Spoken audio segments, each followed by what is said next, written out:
I've just become the new owner of a Roundhouse Little John, battery operated diesel outline locomotive, Little John diesel locomotive, and I was able to obtain this from a 32mm gauge modeler. There's a lovely lot, the narrow gauge or SM32 modelers, and I do enjoy meeting with them. The great thing about this loco though is it's easily re-gaugeable. When I say easily, I think there are a total of 3 Allen screws per wheel. The other thing I've just checked, the reason I've got the multimeter out is I was just checking because I'd forgotten whether it came naturally with insulated wheels, and it does. This one's got insulated wheels, at least that's as far as my meter was telling me. And I'll say a little bit more about it at some point, but while it's upside down and I'm about to hand crank the worm in order to go around the wheels and tighten the other Allen screws, it's got a replacement worm and pinion with a worm that reduces the gear ratio, so it runs very smoothly. I've seen it running on the 32mm gauge track. It has got the hook and loop, not hook and loop, whatever it's called, coupling. These are the pins that have just come out of it, and so I will make up a match truck, but I have got some kits which I'll show you, which will run behind this quite nicely without any further messing about on modification. So I don't need to modify the coupling mechanism on this loco, and I'll show you a picture of it and show it running at a later stage. It's not an uncommon loco, and as I say, it's going to be re-gauged to 45mm so that it can run on my track. Show you more later. This is a new to me loco, which is Roundhouse battery electric remote control.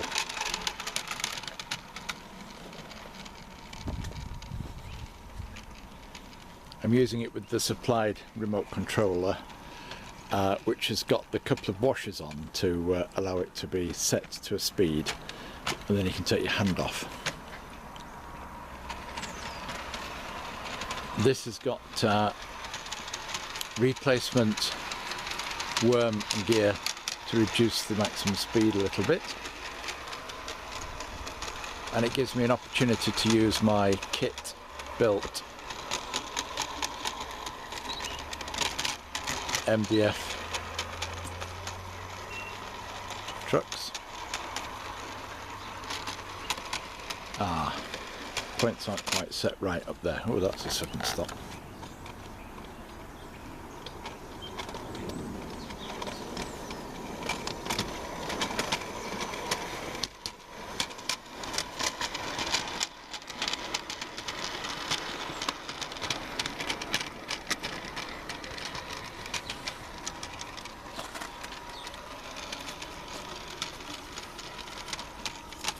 First time in a few days we can see the station area.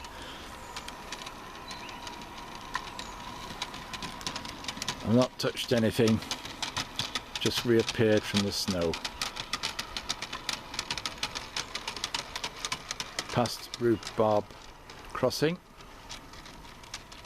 Ooh, don't know how it will cope with that bit of snow that's still on the line there. Coped well.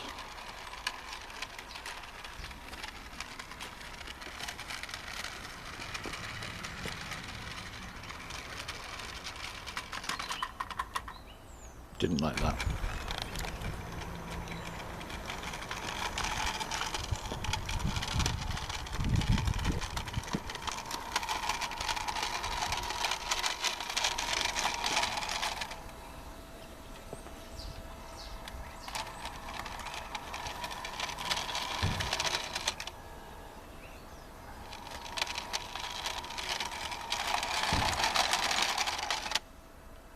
Just a small point about the chassis underframes. Sorry about the roof not being on there and the doors not fixed. I wanted to pivot the doors. But if I tip that lot into there, then you'll see the underframe of this. And I used super glue to assemble this, I think, almost exclusively.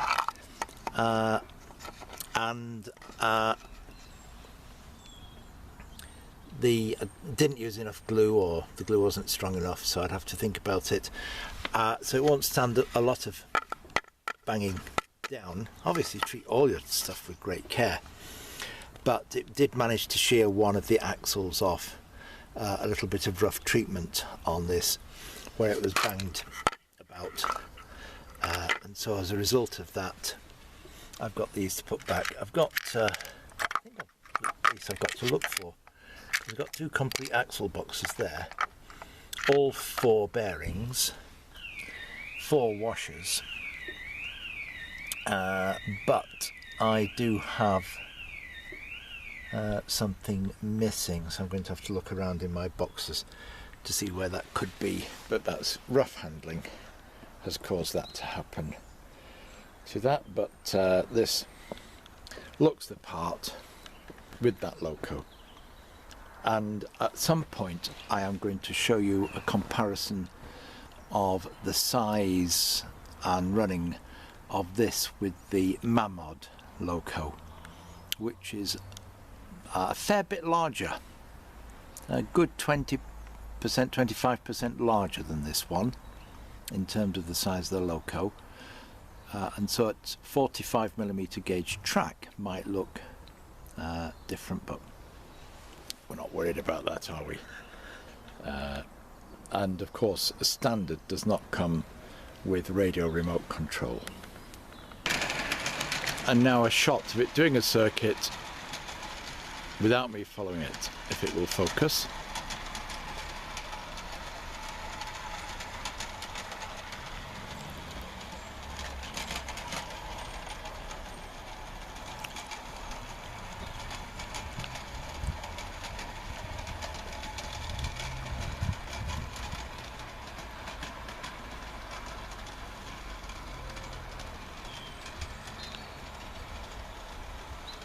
There you see the full station.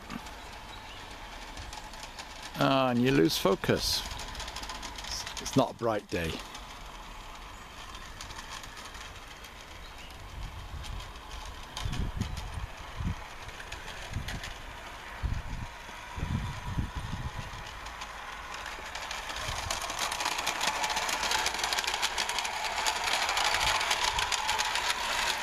That's it, full circuit. Running beautifully. I mentioned that this Roundhouse Little John loco was, well, I said about 25% smaller than the Mamod battery electric loco. This is a completely different kettle of fish at the opposite end of the price scale. This is the HGLW. It's the MDF kit loco, so it comes as a flat pack of wooden pieces that you assemble yourself, but it does come complete with a motor and a 2AA battery pack, so you can just have a switch. There's a hole in there for a switch. You can have it as a simple on-off. I think it's even on-off reverse operation. So a completely different thing, but again its size is that much smaller than the Roundhouse one, and unless you put a lot of lead in, it's quite light. There's room in there for you to do something else, and my thoughts are to put some remote control in to make it so at least you can stop and start it without reaching inside to the switch. And it does add an extra little device to run on the track. Same style of axle box and bearings as you get. Oh, this is the one with the wheels missing. As you get on their trucks,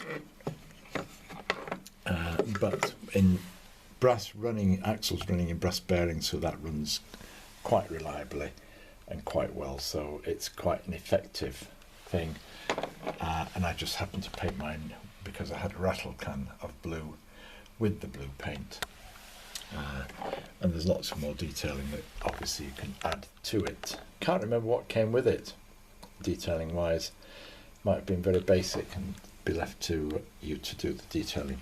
But just because it happens to be there, because I had all these and the Swift 16 in one box, but the Swift 16 are resin kits with a completely different mechanism.